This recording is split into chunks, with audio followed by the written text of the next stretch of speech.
Okay, last minute decision to come on. Well, it wasn't a last minute. Um, I knew that I had some time today. I didn't know exactly when the time would be.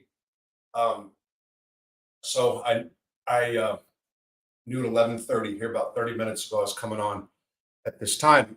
Harvest of sorrow, all's good. So far, you're the only one here, but that's okay. That's all right. I was going to do this as a video, but I like doing lives. At some point, I'm going to have a proper schedule to where who's that? Mobland, what's up, Mobland? To where here I'll do this. I'll have a proper schedule to where people can actually know what time I'm going to do lives all the time.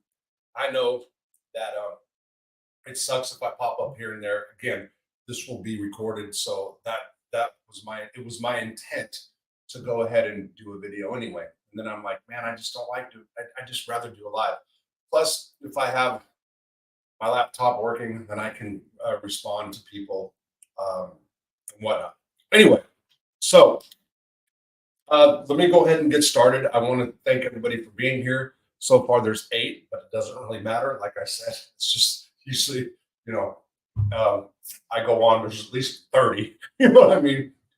Back in the day when I'm trashing everybody, I remember one night, 300 after midnight. It was crazy. And I was like, man, people really like shit talkers. Huh? Anyway, today I wanted to talk about capital punishment. Did you ever do time with Sammy? No, Billy Cooper, I never have. Sammy, by the way, was in PC camps, I think. But anyway, it's neither here nor there. I want to discuss capital punishment. As a person who had a sentence of life without the possibility of release, I think that I can weigh in on this and give my perspective. However, I want to make it clear I'm not somebody who's just. So let me be clear. I have been pro death penalty. Okay. So capital punishment, for maybe somebody that don't know, is the ultimate penalty. How it works is person commits a crime, prosecutor charges them, a jury then finds them guilty or not, and then there's a sentencing phase.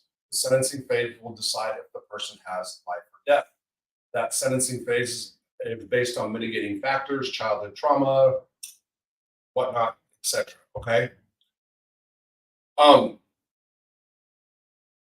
There is a big push in this country, and I guess around the world, to end capital punishment.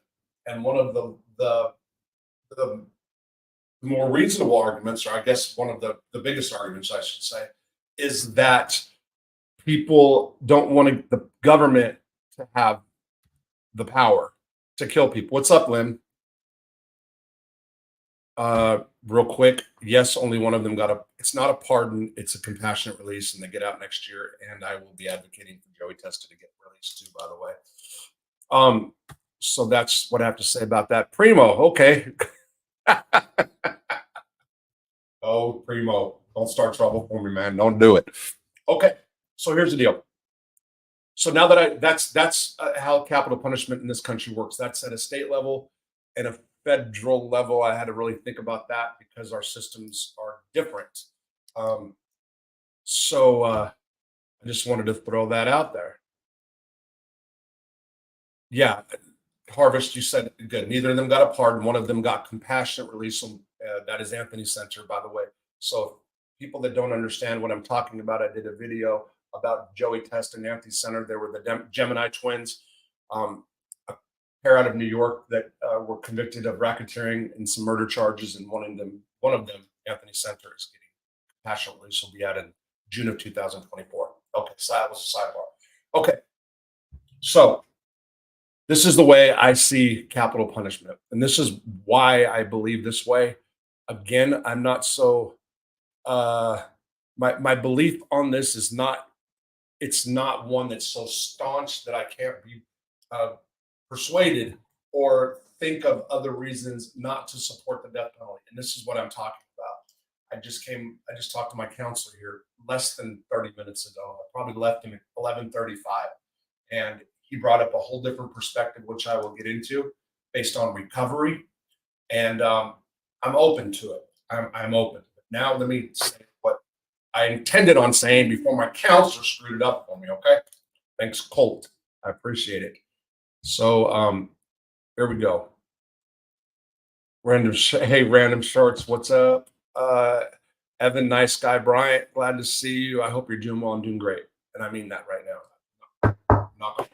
All right. So here's the deal.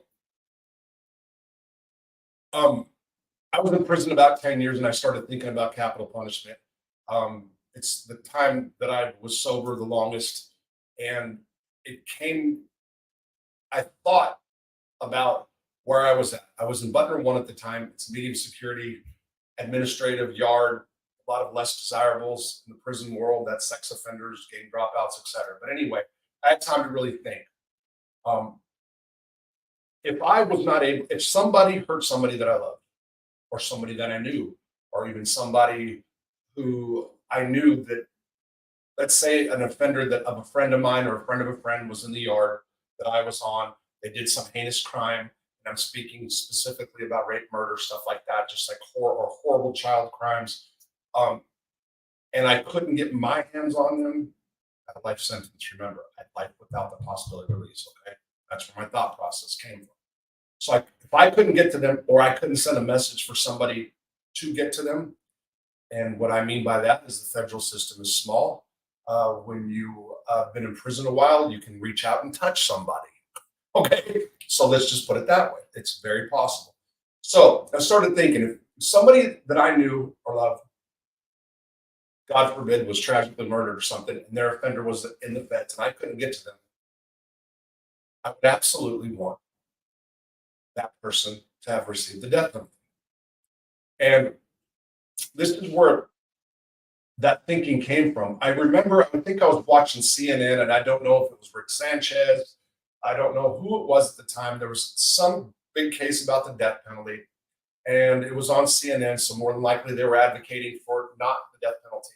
And you've got these family members who come on, the victims' family members. Okay, so I see this time and time again. Victim's family member will come on, and they'll say, "I would rather have that person be in prison for the rest of their life, thinking about what they did to their now deceased loved one, than than receive the death penalty. The death penalty is too good for them." I have heard that so many times. And I actually did some kind of blog post or something that was kind of mean about it. I'm like, no, that's not happening. There's guys in prison who kill people. They're not in there just thinking and suffering every day, thinking about what they did to your loved one. They're actually having a great time, blah, blah. I mean, I did some kind of something spin. Okay. Um, to put that in a nicer perspective, this is where I'm going. People in prison can adjust. Life sentences or not. Not everybody. I've seen people deteriorate with long-term sentences. I would say most do not deteriorate mentally, just to a point. People change for sure, with long sentences, for sure, that have been in decades. Okay, and I mean mentally, as far as the way they view just their surroundings. The ones that thrive have something to do. They write, whatever. Okay, but rarely have I have never seen anybody in state and federal prison that had life that just so walking around all day. Like, oh, I can't believe I killed. I'm thinking every day about what I did. Oh my God, it was just so terrible. I haven't seen it. I haven't seen it. Personally, I haven't seen it. Okay. So when I hear victims, the family members, it used to make me, I should say, like cringe and say, "You stupid, blah blah blah."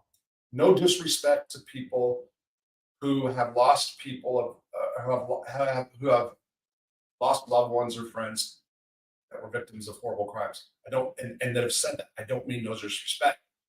I just used to look at my perspective. So I got a life sentence, and at that time, especially, I had a blog. I was getting a lot of feedback from people on the outside. I was thriving in prison. I was clean. I was more mentally free than I ever had been. I had the most growth inside of me than I ever have in my life. So I used to look at it and just say, these people are idiots. They don't even get it. Now, I should add here or point out here, every prison's different. Every prison system's different. Some can be a lot alike. For example, in the feds, if you go to one USP like Big Sandy and you go to McCreary, there's times when the culture, the politics could be similar, but not every prison's the same. And that's based on staff. That's based on the work executive staff and the staff that live in the communities. Depends how they run it. It depends on the shot callers in the joint, who's running the joint. There's a lot of different factors that will, and living conditions, a lot of different factors that will make a prison either more harsh or a better prison, whatever you want to say. So I need to point that out because not every person that's doing life without parole for some bad, terrible crime, a capital punishment crime, is running around, playing hopscotch with smiles on their face every day. They can be in prisons in the South where there's still no heating and air conditioning. There are some prisons like that, although that's changing. So that can be, but again, you get used to it. The homeless community that's all over the United States, but in Fort Smith, it's thriving. People at their lowest, rock bottom, you cannot understand how they're surviving. And they find ways, whether it's through drugs, whether it's through being fed because there's these programs, whatever the deal, they find ways to cope. But somebody at the bottom, whether if they're not suicidal or just want to end it or they're at that place, they're going to find ways to survive. The same goes with the people in prison. People find a way to survive, and I can argue some find a way to thrive. So one of the problems with the death penalty is that their sentences, after they're sentenced to death, the appeals process takes too long. You got guys 20 years on death row. Right now in the federal system, you got Joe Biden has declared a moratorium. People aren't being put to death. When I was in prison in, was it 2020 or 21? I think it was 21. The Trump administration decided to crank up the death penalty. And they lined them up, and what was it, 10 or 11 died. I was at the prison with the death house. That's the Federal Correctional Institution in Terre Haute, Indiana. That's a medium. The max or the USP, United States prison, is across the street, but the death house is actually right beside the FCI or where I was. They call it Federal Corrections, the FCI. So we were locked down for all those executions. I have actually been right below death row. Death row in the federal system is below. It's in the special housing unit. It's above the special housing unit. I was in the special housing unit for something my cellie did. I was over there for investigation. We were underneath the guys on death row. The death row guys had single cells, TVs, stuff like that. They were for being locked in their cells all day. I don't know. I can't attest how they're doing. I wasn't up there, so I didn't see it mentally. Some people say it's too cushy. They were able to get ice cream. They were able to get on emails. Some people say that. I have a different take. I've said that before. When you're locked up, so what? Give them X boxes. I don't care. Give them whatever. I'll talk about this later. So, getting back to my main point. My feelings about the death penalty came from me one day thinking what I would want if somebody did something to somebody I loved and I couldn't reach out and touch them or get them myself. That's where it all stems from. Okay, that's it. The other side is life without prison, life without the possibility of release. I am staunchly, adamantly, whatever you want to say, against life without the possibility of parole sentences, and that includes for everybody. Now, does that mean that I believe that everybody should be out of prison forever? No, it does not. It means that I believe in second chances. I believe that people do change and can change. Joey Testa, I've said it before, model inmate. You cannot do any better while incarcerated than Joey Testa has done. Mentor, positive, family relationships, helping staff, and I'm not saying that in a derogatory way. I'm just pointing out some facts. You cannot get better than that as far as a model prisoner or an incarcerated individual. You can't do better. You just can't. So I believe that there should not be life without parole. I believe they should be able to go up. Well, I know there's some argument 20 or 30 years. 30 years is a long time, 20 years is a long time. I think they should start meeting some form of parole board. In my perfect vision, the parole board would consist of ex-convicts, formerly incarcerated individuals like myself when I'm sober and doing well, not when I'm whacked out on drugs and alcohol. I want just like, yeah, kill them or whatever, let them go, whatever. I'm saying people that have a track record of proven rehabilitation and proven themselves and become citizens. Cedric Dean, I can think of Chad Marks, I can think of Rusty Mark, I can think of people that are formerly incarcerated individuals that 1000% should be on parole boards. Because what happens with these parole boards is they're appointed in some cases. I don't know. I think there's different states. I think different states have different ways of how they deal with their parole boards. So I am a states' rights guy. I do believe that the individual, each state, I like them to be individual. I like that. So that should depend on the voters, I guess you would say. At a federal level, you cannot trust government appointees. They're going to do anything what their appointee wanted. You just can't trust them. So there has to be something there. So in my perfect little world, envisioning the life without parole sentences, there has to be more. Okay. Now, criminal justice reform is a huge area. It's a slow moving process. But at some point, if people like me keep shouting from the rooftops about their beliefs, something's got to change. I'm not saying that I want everything to be my way. I'm saying that there's common ground. Something's got to happen because this isn't working. That's across the board. So here's the other thing I think about capital punishment.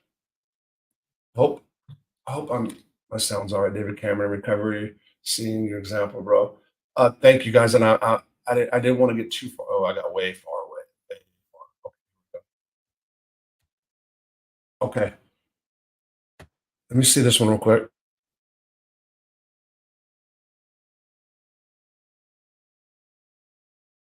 Southie, fuck. Okay, let me.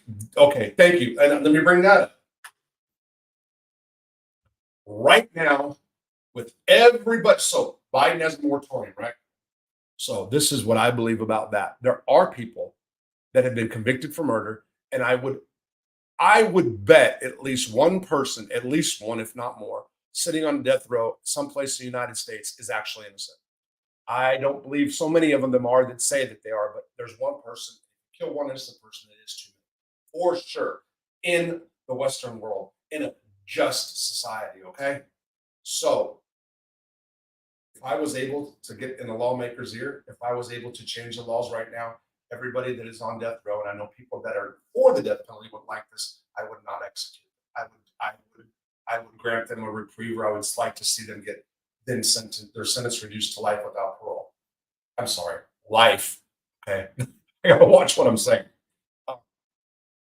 So that's what I would, because just what he said, there's people that have done time, decades, that are freaking innocent. And that's just horrible. Probably some overzealous prosecutor, some definitely law enforcement that they get. There's law enforcement, there's a lot of good ones, there's bad ones. They get a hold of somebody, they get blinders on, and it's just that person. Maybe that person did something. Maybe that person's a scum. Maybe that person's a drug dealer. Maybe that person has committed murder and got away with it, but they want to tag him on something else. I'm looking at Hurricane Carter. There's so many different examples. So I would 100% support something like that, or be about something like that for sure. Now, let me get back to what I believe. I have, making no secret about it, really been. I love politics. I have not. If anybody who's been in prison or seen me talk to guys in prison, I was a TV Nazi, and I wanted. I had to like watch the news way too much. I was overkill with it. Maybe that was some kind of little control thing I was doing inside. I don't, whatever. And then I had to balance it out, had to be Fox, so we can only get the mainstream. We couldn't take a deeper dive into other publications. But I did get the USA Today. I did get other periodicals. Yeah, I know people are going to say that's liberal, whatever. But I was all about the balance of it. I was all about watching both sides, and I was all about watching it all morning until 9 o'clock, and then starting like at 3 o'clock until 6:30. It was just way too much, way too much. Okay, but I do. There's something about me that loves politics. Um, Even when I got out, there was a little bit of aspirations, I guess, of being a small town mayor. Because there just I mean, not nothing that I put anything into, but bottom line, I love politics enough to that I went to city council meetings for the first year before I started getting too whacked out. It's just there's something that fascinates. It could be boring. People, a lot of people don't like it. It's cool. I get it. It's just something in me. Having said that, I've been really taking a look at the Libertarian Party's platform. It's no secret. I will say it and I'll talk about it. You will see coming in days, if not the next few weeks, some Libertarian Party people come on here talking about recovery and criminal justice. And I must add here that they are anti-death penalty. There's no disrespect to the people that are going to come on my show. Drew Cook out of Oklahoma, shout out to you. We haven't talked yet. We've been texting. I look forward to talking to him right after the show, as a matter of fact. Just so anyway, I'll leave that for now. But so I've really been looking at the libertarian platform because, and a lot of people don't understand that you hear libertarian and you think liberal. Not so. Not so. Fiscally conservative, socially liberal. I don't agree with their whole platform, but I have not digested it yet. Not been through. I've not just been through it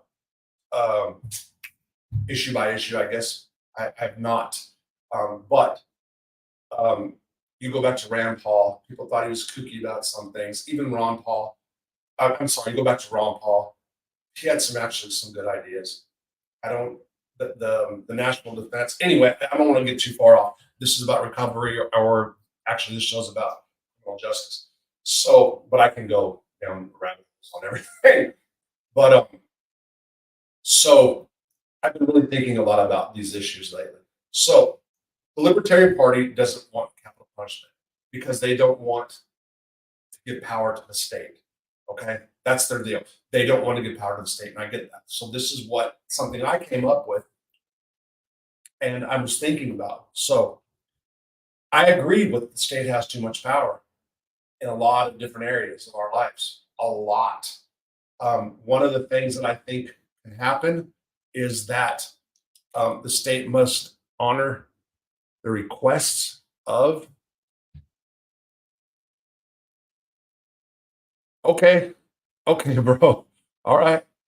One of the things is that they must honor the request of the family members, And so, for example, if somebody's loved one gets killed, or friend, or whatever, I have family members is what I'm sticking with right now. If they get killed and that person wants the death penalty, I think that the prosecutor should then go for the death penalty. And again, that's not a lock. If the family does not, I think that should be taken off the table. I think it should not be left up to the state's power whatsoever. We do have a system of jurors. It is in their hands. I know that jurors there's issues with juries too. I get that. But it's the best system of government we have at the time. And in criminal justice reform, I can't see there's too much. So just to dismantle the whole thing at this point, I just don't think it's I don't think it's doable, first of all, but we have to reform the system in which we have. Blowing up the whole thing is just, I think it's too much. So that's what I would advocate for. So let's say you got some victim that doesn't have family that shows up, okay? I don't believe that the prosecutor should be able to go after the death penalty. I know that sounds a little screwed up, maybe even contradictory, but that gives all the power to the state.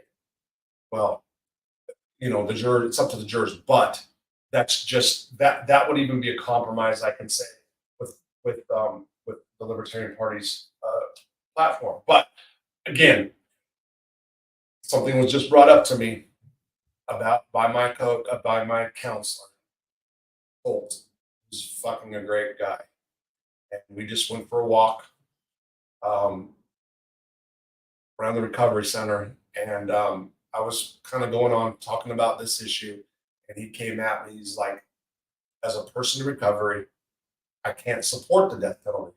And he's looking at it from second chances in human nature. And he gave me examples.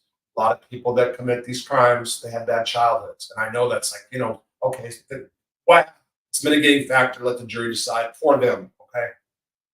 But it made me pause. You look at, and this gets people go nuts when I talk about sex offenders because I've been accused of like being a chomo lover and this and that, which is stupid. But anyway, you look at somebody who does horrible crimes, and a lot of them have been very sexually molested, whatever's children. He was said, how can you not take that into consideration? Because, and I get it. Those are called mitigating factors. I get what he's saying. It did make me pause, looking at it from the lens of recovery. Okay, so that I will say that made me pause. Again, I'm not so staunch in my beliefs that I can never say the death penalty should be done away with. But at this point, for a person who had life imprisonment, who I'm glad I'm not there. Glad I'm not there, but I had a really big growth peer spirit period in my life. While I was incarcerated, I was more mentally free, arguably, at times during my life sentence when I was clean. I think I'm getting there now, back here for the first time since I've been out. Um, I've had a total psychic shift, mental change. I hope I just one day at a time, one day at a time, one meeting a day, one day at a time, trying to do the right thing. That's all. That's the best I can do for now. I wish I had more clean time so I can preach. I can't preach right now. I mean, and I'm being serious about that. It's not even a joke, But I don't, and that's down the road. I'm an instant gratification guy, and that's a long way away. Take baby steps. Learn how to crawl before I even walk, right? Comment section, people are cheering on some remorseful criminal who killed a cop, saying Bubba, it's going to get the killer. True or false? There's no Bubba. I'm not sure about this. The truth, I don't know what you're talking about. I do not believe that our law enforcement by any means should be assaulted or assassinated. On criminal justice system and featured his trial, somehow violated his attorney-client privilege and was freed. He ended up back in. Oh wow, South. Okay. Okay. I kind of. What's up? The truth is Joey just a model inmate because he's afraid of Bubba? Absolutely not. Joey's not afraid of people in prison. Absolutely not. Let me get that clear. Okay. What's up, David? I'm glad you're here. Joey Testa is not soft in prison. Okay. Um, I don't know what Joey's like right now. Joey Testa was cut up. He was fit. He was a health nut. Well, I wouldn't say health nut, but he was all about physical strength. He was all about keeping his body up to par. Um, I never, I know the fight that him and another guy went in. They didn't go to fight. They did. So I never actually have I seen Joey lay hands on somebody. And by the way, you can be a model inmate and lay hands on somebody because shit happens. Okay, so let me get that clear. Just everybody doesn't just ball up and yell help. Um, I was gonna. My point was, I don't know if I really want to go heads up with Joey Testa back when we were together. I mean, so once you get beat like almost to death, you lose that fear of getting in fights. Okay, you do. So that's what happened to me. I repeatedly say I was never a tough guy. Never. I lost the fear of being hurt because I got one time. I've been knocked out once in California by a guy about 5 foot tall, and yeah, I did. And I got my ass just stomped by 5 people in the county jail over the guards because I got into it with the guard, and the guard gave him chicken. Kentucky Fried Chicken. So anyway, that did happen. There's more to it, but anyway, I was these guys sexually assaulted a kid, and I had some things to say about it, but then it was really about the guards. Being the guard had a problem. They paid somebody. They paid two people, two of them, but five of them jumped on. So anyway, but I got. I mean, I got torn out of the frame. I lost my fear of getting assaulted after that, physically, right? Not sexually. So anyway, um, so Joey tested. Yeah, no, he was never. I want to make that clear. Never, ever, ever. Why would you want it model inmate? Why would you want to be a model inmate if they gave you life? The truth. I did a thing called Lifers in Prison. Did I take that video down? I might. When you have a life sentence, there's different ways to look. You go hard, which I did my first 10 years. I was aiming, striving to be that convict. I was striving to go to the ADX and be single cell because I can do good single cell time. And plus, you get this status symbol once you've been to ADX. And you come out 5, 7 years later. You're the guy. You went to ADX. You're a hardcore motherfucker, whatever you want to say. So I was striving. I was also young. Then you get older. Then you realize that you're in prison for life and you want to make the best of being in prison. Okay. Now, if you're talking about Joey Testa, the guy is an organized crime, a lot of them, who I've criticized for being soft or whatever, or getting extorted, or another guy from the mob pointed out it's not being extorted, it's paying for protection. And there was a difference, and he broke it down to me. Okay. Those guys, a lot of them have money from the streets. Their goals are using the telephone, getting visitation, getting commissary. They don't want to lose privileges. Okay. Um, I had money from the streets. I wanted to phone and stuff, but I didn't care because I wanted to be that guy in prison at some point after the first, 2 or 3 years, Then I met Carmine Persico, Joey Teston, and Daniel Castelli, and then my mindset changed. That was the button. That's the truth. So what happens is, why would you want to be a model inmate with life was the question. Because you want all the comforts that you can get. Okay? The staff won't bother you. It's not that you can't do things. It's not that you couldn't have a drink here or do a bump there or whatever you do. It's not that you couldn't get contraband in. It's that you're not running wide open. So I would argue some model inmates, even the ones that are many lifers are big institutional rats. They get in there and all of a sudden they start identifying with staff because they feel better than, or they get tired of people's conversations in prison. It's the same old stories, just different characters, different names for the characters. It's repetitive. I was just in awe when Bernie Madoff came in because it was a different conversation. It wasn't about bitches and hoes and drugs, and I'm guilty of telling those stories. I'm guilty. But it was just such a different conversation. It was like mind food to talk to Bernie Madoff. Yeah, that's what it was. It was like nourishment. It was totally different. So, but a lot of guys get in there, they get a long time. I'd say after the 10, 15 plus year mark is what I want to go with. And then they just start thinking their staff, and they get these jobs and positions of power. They look down on other inmates. They get tired of the same story, so they think they're all pieces of shit. That happens in prison. You can go back and read books written by prisoners way a long time ago. And it's been happening since the beginning, I think, of incarceration as we know it today. So okay, so you got me off on that. What else was I rambling about? The book Murder Machine was nonsense, and that's what people base their opinions to test it. Joey has said that. I know that he would get upset with some guards at sometimes that would he didn't like it at Terre Haute. I heard. I grew up across the street. Okay. Right on, Stacy Wagner. I grew up across the street from the Gemini Lounge. A lot of memories. Okay, Stacy, good or bad? I don't know. Anyway, random shorts and recovery. Seeing your example, bro. Thank you. Hope you're doing good. Oh, Primo's out there. Still hit the like button. It's a free all day.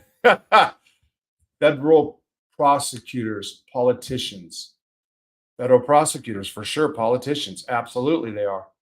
And so mine giving me life after I got to do a story about that after he coached the witnesses in my case. Some of them came recant. I believe went to Washington D.C. for a minute, if I'm correct. Um, I I remember about 10 years being in, and I heard he went up.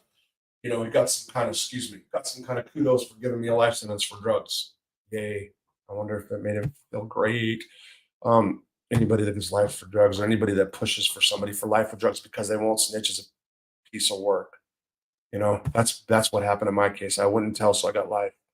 When the guard walked by, they threw human waste mixed with broken light bulbs at his face. Well, the truth, so I've been in a cell where we threw shit. I didn't throw it. I've been in a cell where two different guys put feces in a cup. Wasn't one of them either. And then put urine in it, maybe. And then threw it on a guy. Yeah, it was that's the type of stuff that Truth has a story for staff. So yeah, I mean, there's look at prison guards. There's a lot of prison guards in there, like cops on the street that were picked on or whatever, and they get in there and they got a position of power. They treat everybody horrible. Then you got good guards that are tough, like Sneaky Pete, that was famous in Leavenworth, who you knew where he was coming from. Sneaky Pete, he loved the cat and mouse chase. He loved it. He thrived on it. He was not an asshole. He was not power hungry. You knew when he came off shift to watch your shit. If you didn't, you were stupid. I respect staff like that. I respect staff that stay consistent. If you're a piece of shit, stay consistent. Don't try to be nice sometimes. If you're by the book, stay by the book. Don't vary from that. Sneaky Pete was fair. He did not like knives, and he did not like heroin. He'd give a little bit of a break for pot if I can remember, but I'm not really sure. Uh, but you knew when he was on. If you got caught, you're a moron. It's just how it was. Libertarians are the only viable third party left. The Republicans have destroyed access to legitimate independent candidates. Primo. So we have not had this conversation. And by the way, I talked to Primo. People might know. They are, yeah. So we haven't even had this conversation about the Libertarian Party. We're going to now. They are a viable third party. I hope that people look further into them. That's why I want to talk about them, because I just was with a group of staff in a recovery center, and 3, 4 of them thought they knew what Libertarian Party was. They think libertarian liberals. They're liberals. They're not. They're classic liberals. I'm not going to get into the politics of that right now. They, there's things. So defund the FBI. There's different things that I'm not sold on, at least as of yet. I'm not one to just sit there and write a party platform just because I starting to identify. I see a group of people that are like me, and I do. There's a big recovery thing going on. It coincides. It goes right hand in hand with my recovery, my changing beliefs about drug laws. I used to believe mandatory minimums just needed to be lowered. I used to not believe in decriminalization. I am starting to get to the point where I believe I'm going to do another show about this.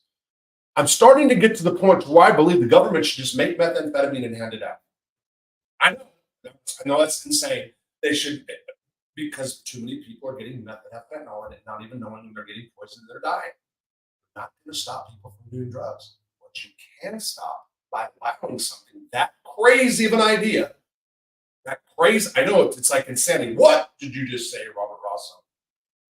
I am saying that you're making cartels rich. I am saying that the government is in bed with cartels. I'm saying that the DEA exists not to stop drugs, because they wouldn't have an agency if they truly put effort into it. They just want, people are so blinded by the freaking DEA. They're an intelligence service. They're embedded in other countries to gather intelligence outside of the drug trade. But I'm not saying that's your sole purpose. Look at how many scumbags come out of the DEA. Look at how many corrupt people. Look at what they're doing in Colombia, the parties that they're having, all that stuff. And I'm not anti-law enforcement by any means. Not by any means. We need law enforcement.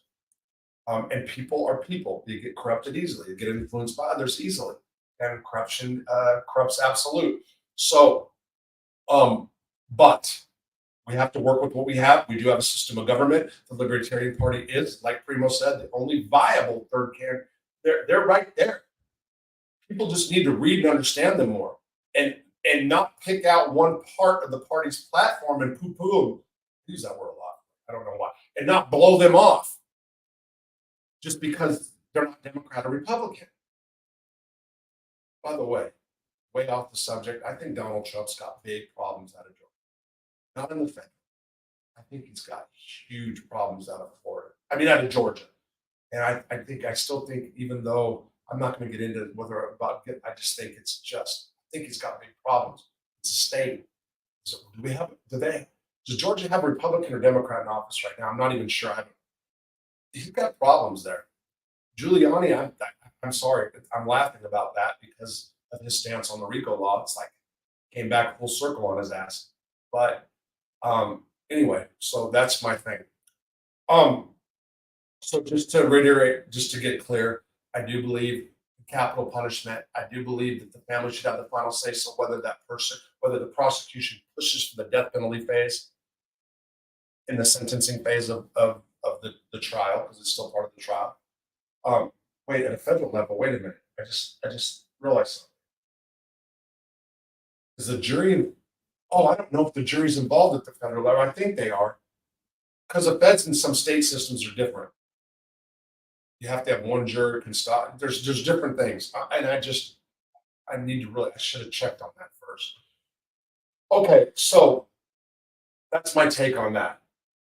Yes, I don't believe in life without parole, but I think that there are people that need to be in there for the rest of their life. I think that can be determined by their behavior, by the parole board. I mean, by institutional conduct, family ties. They know who you're contacting on the street. They know who's bullshitting and who's not. They know who's sending 50 girls letters and saying they love them all for pen-pal money. They know all that. It's the feds have pretty good intelligence within their prison systems. I know California did as well. Arkansas was kind of half-assed at the time. I mean, if you got a bunch of guys in the cage, I think it wouldn't take. It still takes somebody smart, but it wouldn't take rocket scientists to figure it out. You know, of everything that's going on. So anyway, I'm getting off. Punishment and recovery, or punishment and rehabilitation, which is the second part that I wanted to do here. I'm at 43. I really got to end it in an hour because I have to call Drew Cook. You guys can look him up. Drew Cook, Libertarian Party. Fascinating. Can't wait to talk to him here in a few. This is what people get lost on a lot of times. Punishment is being incarcerated. Punishment should stop there. Punishment is when you're sentenced to jail or prison. The punishment should not be what happens inside of the prisons. I remember now, we can make an argument here that hard labor, okay, would rather have somebody in prison. So in Arkansas, I was sentenced to hard labor when I was sentenced. I just had back surgery, so there was nothing hard about my labor. I was a kitchen worker for half a second, and then I was a library clerk.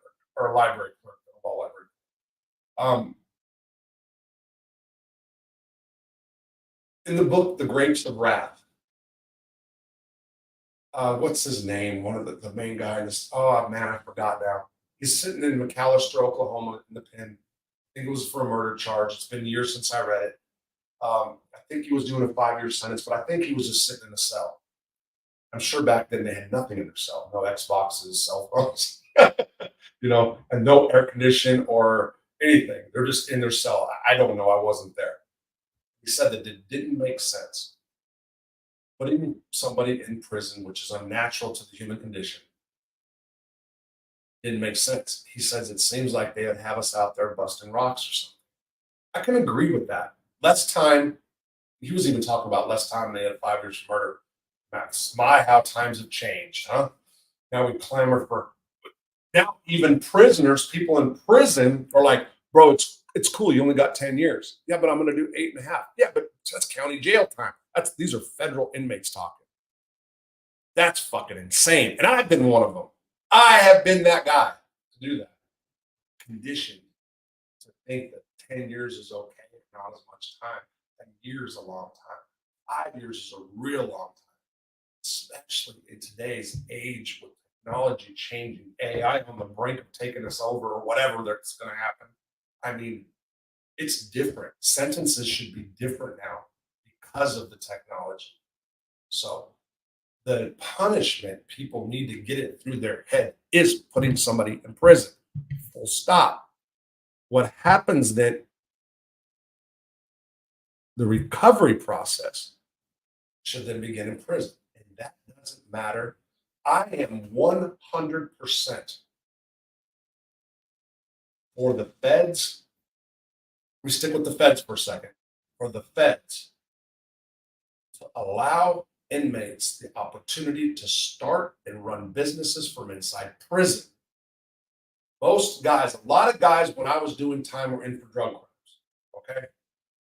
A lot of them were entrepreneurs. Carmine Persico, I will repeat, said that I was not a criminal. I was an entrepreneur that was caught up in government bullshit that shouldn't be illegal. He said that. Okay. I'm not saying that Carmine Persico said that drugs shouldn't be. I'm saying that he considers criminals bank robbers, murderers, stick up boys, whatever. That's what he considered. Okay. And he used to just say, these guys aren't criminals. And he wasn't just talking about me, he's talking about drugs. These aren't criminals. That's what he would say.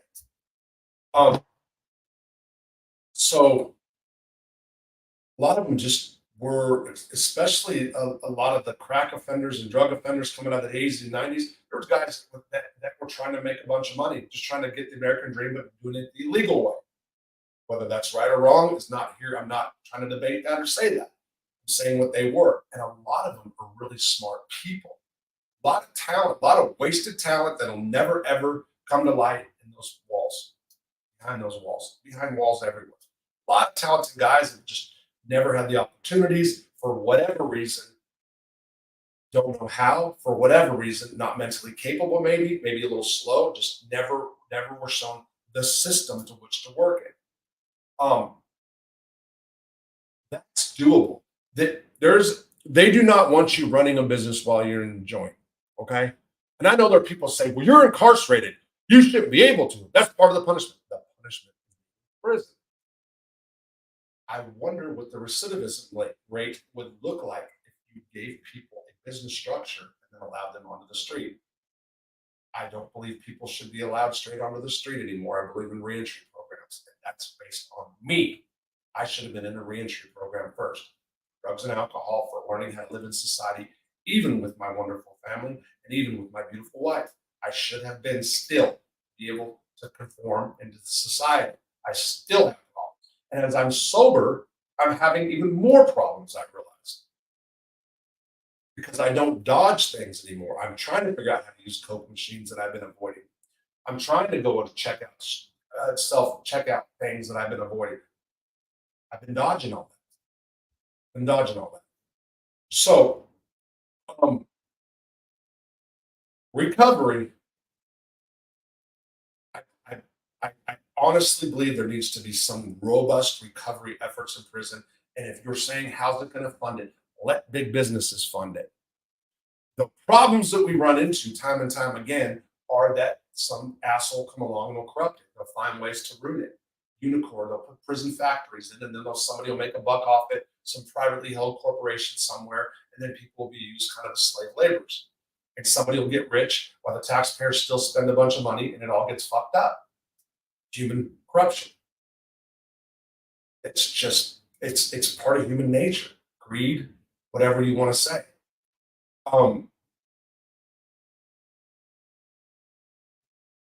This isn't the program. This isn't the format today to get really off on different ideas. I will say that I've been talking about people running. So I was basically trying to run a business for prison, and arguably did for a minute. Found loopholes, raise around, whatever, and Had a lot of problems. Lot of problems with staff over it. Slammed down, threatened, put in the hole for just long, super long periods of time. Uh, I'm liking the new, improved, insightful Robert Ross. So how about you? Hey, David Cameron, you've always got song. Anyway,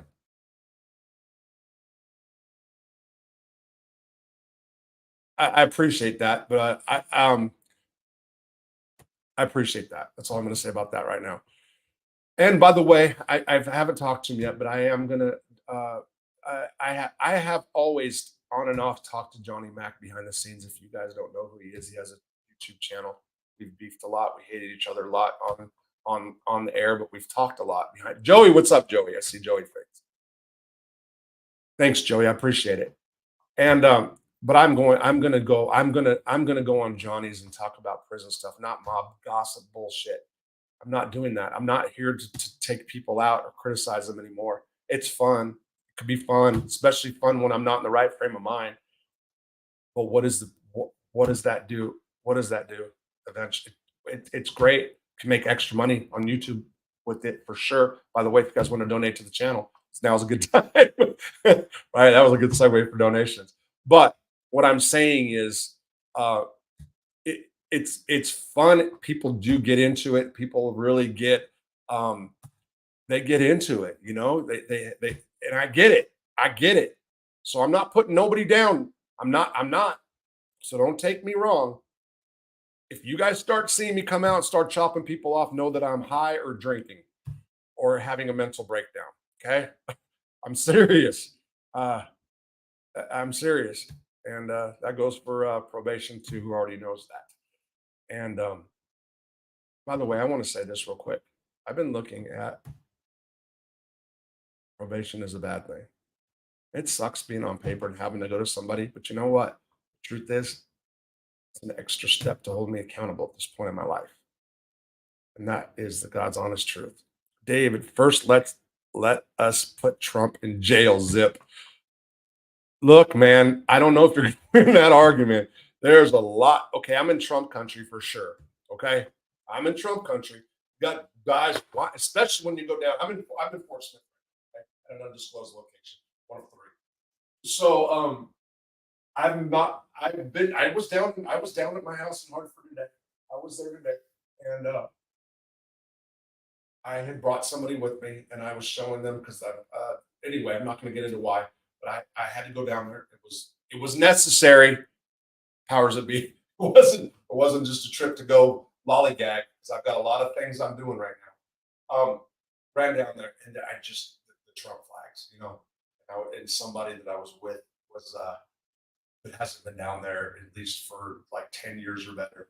And there's old Trump flags, so I'm in Trump country for sure. But I'm going to tell you, putting Trump on trial and doing this, you're going to get a lot of people that are formerly criminals or that are criminals or that have people in prison. They're going to, Democrats are blowing it, I think. If they don't want Trump, I think that the indicting Trump thing is going to backfire that way, which is a good thing to bring up again. People, please, please. I was going to stop and say, no, I'm not here trying to just go libertarian, libertarian. Just look at them. Look at their platform. Just Google it real quick. Don't sit there and look all the things that you don't like about it.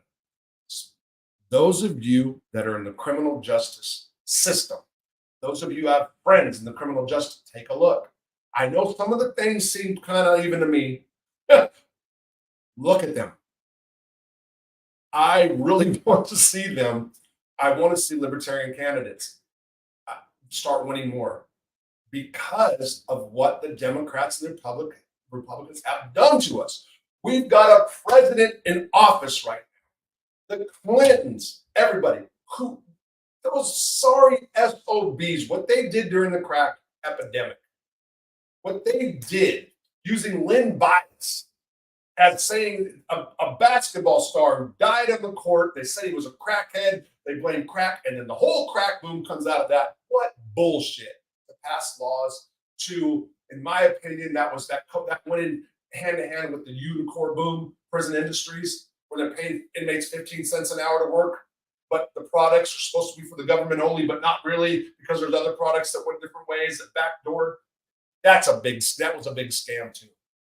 Although I must say that Unicor did help a lot of guys. A lot of guys learn work ethic in prison. I was not one of them, but a lot of the guys that did, a lot of guys did. So I'm not knocking Unicor or prison industries for being in the system, being in the feds. Okay, I'm knocking how they used it and how people make money off of it, which is a whole different, needs to be researched and really talked about by somebody who knows a lot better than me. Anyway,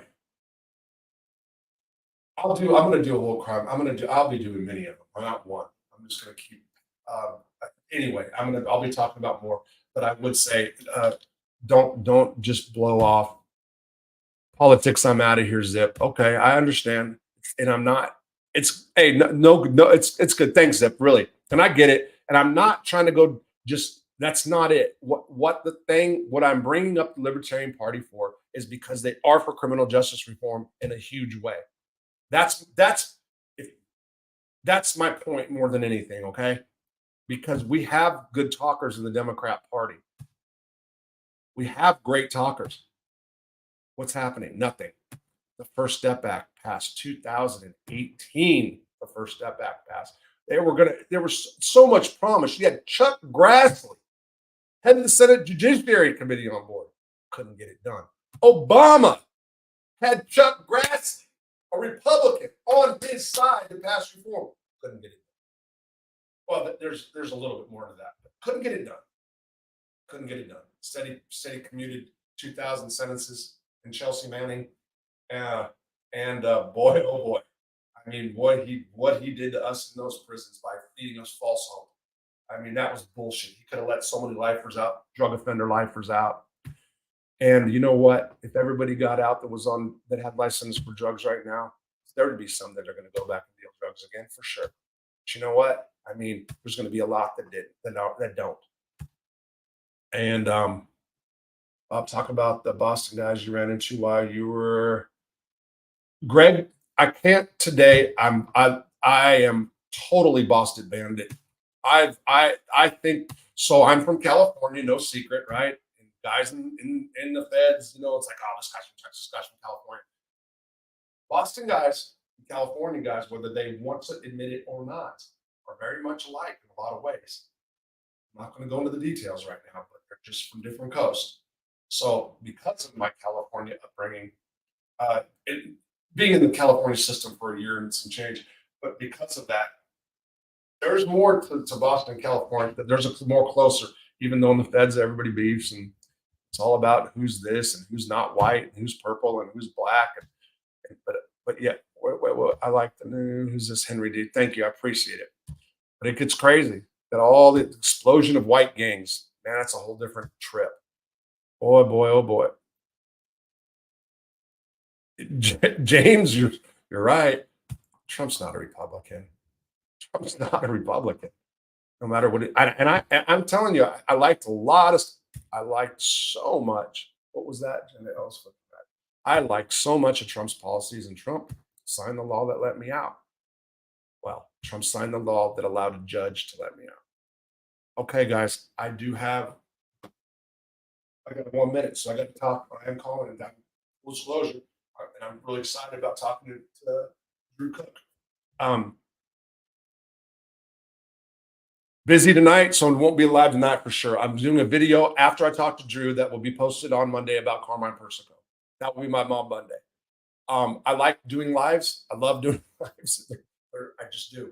I will. I don't know. So I'm going to have something. So this is up for Wednesday. There'll be something up for Friday. I don't know if I'm doing it tomorrow. I don't know if I'm doing it Friday. Tomorrow, I actually have something to do early in the morning. Then I have to give somebody a ride. Then I have something to do in the afternoon. Possibly see probation. I have to call in and find out. Friday might be a good day to do a live. Maybe during the same time right now. I'm waiting for calls from jobs. Okay, I'm waiting. There's several I'm waiting on. Chomping the bit at. Go ahead and put this out there. You know where I really want to work? There's a freaking call center here. And I'm like, oh, I love to talk. And it's like these call centers where people call and complain, bitch, like credit card stuff. They're felon friendly. My God, I'd be in my element. You know what I would do? Like people would be calling, like, complaining. Can you believe they did? When I was 3, the same. I'd like start them. I'd like wear them out. Then hanging up the phone. Oh, okay, I give up. Just charge me. But our counselor made a joke about it. My PL kind of smiled and giggled when I mentioned it. Gotta go. Thank you guys for being here. I appreciate it. Support formerly incarcerated business owners. And try to do I don't know, maybe a good deed today. That's what I'm going to say for the day. Take care. Boy, I didn't know there's so many comments I can't get to. Damn it. Wow. I did not know when somebody sent Henry D. Thank you. Listen, I didn't know I was that far behind, guys. I really didn't. Damn. My bad. My bad. Sorry. Really, I thought I was doing a good job on it. I didn't. Take care. I'll see you guys soon. I appreciate your support. I appreciate you guys being here.